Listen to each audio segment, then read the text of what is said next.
Hi again then guys, and so we've got another version 2.0 updated Le Mans prototype tune set up for you today, as I'll be putting out over approximately the next 2 weeks, and I have of course already put out a couple. So this particular one is for the widely loved Mercedes Sauber C9, which won the 1989 Le Mans. So you want your racing soft tyres. For the brakes, as you can see, I've increased the front balance to 6. You don't have to do that though. For the ride height, slightly different to some of the others. We've got the rear as low as possible, but instead of the front being 10mm higher, it's only 5mm higher, and that's because the handling on this car is slightly heavier than some of the others. For the springs, we've got them both on 16. For compression 1, extension 3, anti-roll as low as possible, camber and toe neutral to get as much tyre contact to the road as possible. For the gearbox, I don't believe I did the gearbox flip on this one.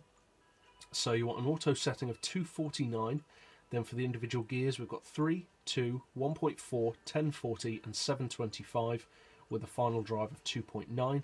For the diff, same as always, low initial torque to reduce wheel spin off the line, high acceleration and low braking.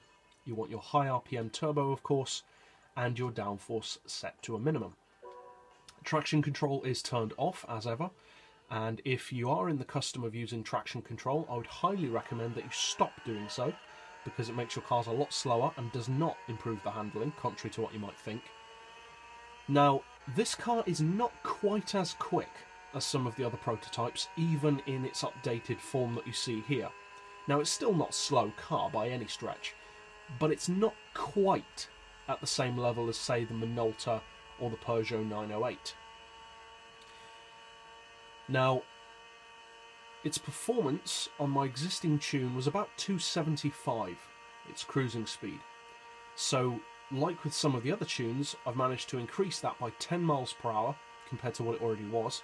So now it cruises at 285.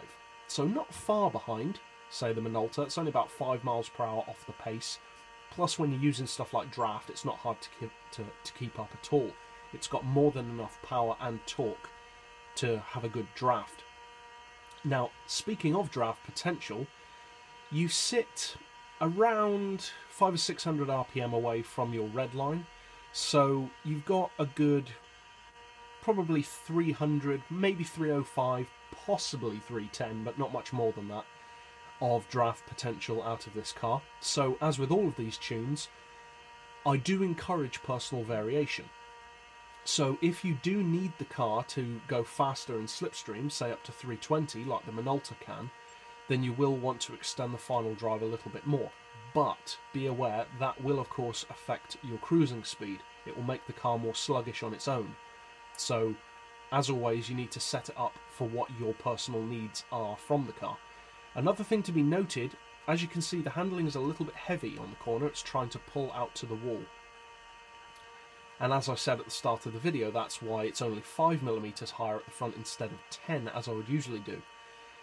Now, you can increase it to 10 and it does make you slightly quicker top end again, but it's almost impossible to turn the corner without scraping the wall, which is useless. Nobody wants that. Now, you can improve the handling even more by lowering the front to the same height as the rear, but that will of course affect your top end acceleration and, more importantly, your cruising speed. So you can't really set up any car without losing something to get something from it. So in this case, you get top speed, but you lose a little bit of handling. So again, you just need to set up the car as to what your particular needs from it are. But overall, despite having a slightly lower top speed than some others, it's still not a slow car by any means. I mean, it's got almost 1200 horsepower. It's not going to be a slow car. So, if you decide to use this tune, and I would encourage personal variation with the tune, like I said, but if you do choose to use it, I hope you find it fun, of course, and it's definitely competitive. And if you're new to the channel, or just found this helpful in general, I put out new updated tunes like this fairly regularly. Over the next 2 weeks or so, I'll be putting out updated tunes for all, or virtually all, of my Le Mans prototypes, making them around 5 to 10 miles per hour faster. And that's it, really. So, as always, thanks for watching.